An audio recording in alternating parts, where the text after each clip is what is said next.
నమస్తే ఫ్రెండ్స్, నా మాట ఫుడ్ ఛానల్కి స్వాగతం. ఈరోజు వీడియోలో అలసంద పప్పుతో వడలు తయారీ విధానం చూద్దాం. అలసంద పప్పు వడలు తయారు చేసుకోవడానికి ముందుగా 1 కప్పు అలసంద పప్పు గిన్నెలో వేసుకోవాలి.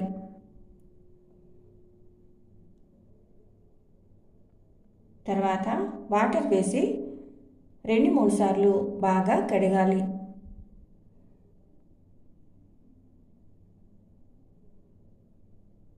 అలసంద పప్పుతో వడలు తయారు చేసుకోవచ్చు, లేదంటే అలసందలతో కూడా వడలు తయారు చేసుకోవచ్చు. తర్వాత తగినంత వాటర్ వేసి మూత పెట్టి 2 గంటల పాటు నానబెట్టుకోవాలి.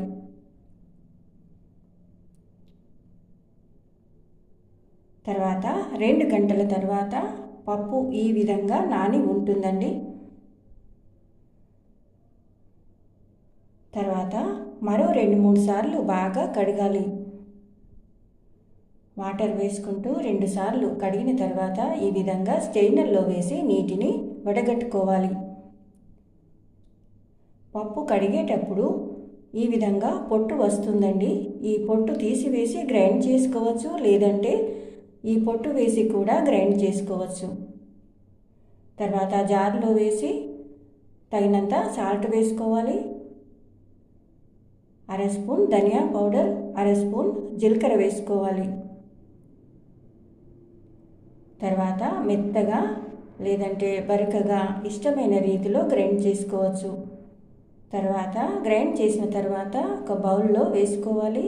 తగినంత కారం, కొద్దిగా పసుపు, కొద్దిగా వంట సోడా వేసుకోవాలి.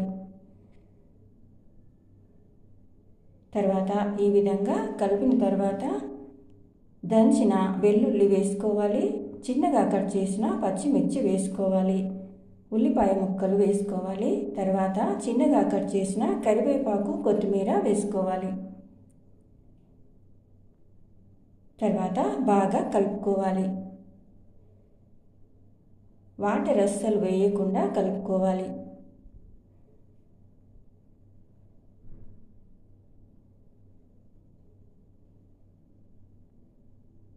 ఈ విధంగా కలిపిన తర్వాత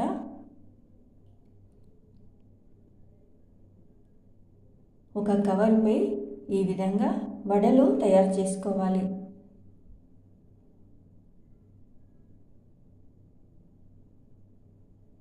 ఒక వాయికి సరిపడేన్ని తయారు చేసుకొని పెట్టుకోవాలి. లేదంటే చేతిపై కూడా వెంట చేసుకుంటూ ఆయిల్లో వేసుకోవచ్చు.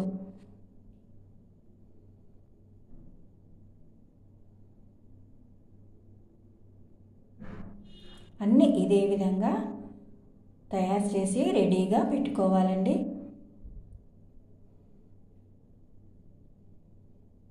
తర్వాత స్టవ్ ఆన్ చేసుకొని స్టవ్ పైన కడాయి పెట్టిన తర్వాత తగినంత ఆయిల్ వేసి ఆయిల్ బాగా వేడైన తర్వాత మంటను మీడియం ఫ్లేమ్లోకి మార్చుకోవాలి. తర్వాత ఈ విధంగా అలసంద పప్పు వడలు వేసి వేయించుకోవాలి.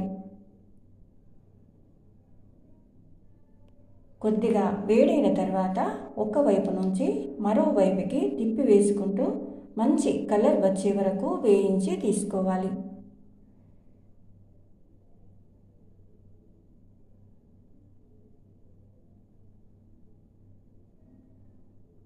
ఈ విధంగా గరిటెలోకి తీసుకోవాలి.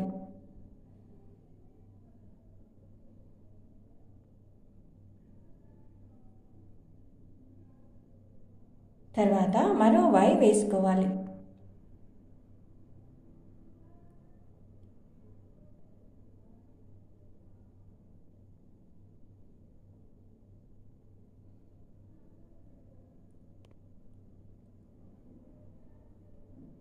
ఈ విధంగా మంచి కలర్ వచ్చే వరకు వేయించి తీసుకోవాలండి. అన్నీ ఇదే విధంగా వేయించి తీసుకోవాలి.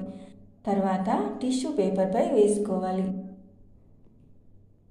ఇలా తయారు చేసుకున్న బొబ్బరి పప్పు వడలు చాలా టేస్టీగా ఉంటాయండి. తర్వాత సర్వ్ చేసుకోవాలి. ఏదైనా గ్రేవీ లాంటి కర్రీతో సర్వ్ చేసుకోవచ్చు. లేదంటే ఇలాగే తిన్నా కూడా చాలా బాగుంటాయండి. ఈ హెల్దీ స్నాక్ రెసిపీ మీకు నచ్చితే లైక్ చేయండి, షేర్ చేయండి. నా మాట ఫుడ్ ఛానల్ని సబ్స్క్రైబ్ చేసుకోండి. Thank you for watching.